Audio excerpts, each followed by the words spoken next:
دونوں طرف مسلح بچھا کر پرامن طور سے تلاوت قرآن پاک کرنی ہے اور مغرب کو ہم نے یہاں چلے جانا ہے۔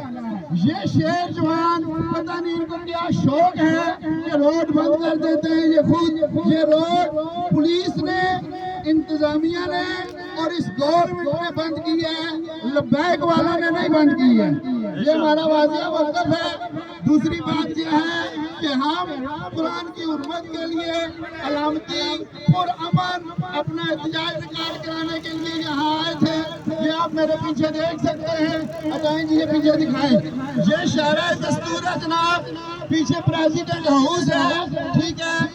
انہوں نے یہ روڈ اور گیٹ بند کر دیا ہے۔ اعلیٰ چند دن پہلے کی بات ہے کہ یہاں چیف جسٹس کے خلاف نون لیگ اور فضل الرحمان ساری شارع دستور بھری ہوئی تھی، لیکن کسی کو کوئی ٹینشن نہیں تھی۔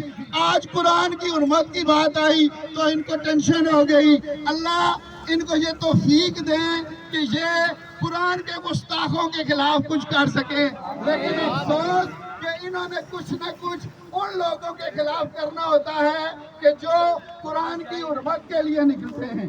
اب اس جگہ پہ نماز ہوگی، ہم پرامن لوگ ہیں، ہم نے کوئی تشدد کا رستہ اختیار نہیں کرنا، آگے روڈ موجود ہے، ہم اس باہری دونوں طرف میں بیٹھ جائیں گے اپنی جنازے بچھا کے، مغرب تک اپنا پرامن ریکارڈ احتجاج ہم ریکارڈ کرائیں گے اور مغرب کے بعد ہم انشاءاللہ چلے جائیں گے۔ اس کے علاوہ اگر ان کا کوئی شوق ہے تو یہ بے شک پورا کر لیں، ہمیں کوئی ٹینشن نہیں ہے۔ یہاں جو نماز بچھائی جائے اور نماز یہاں پڑھی۔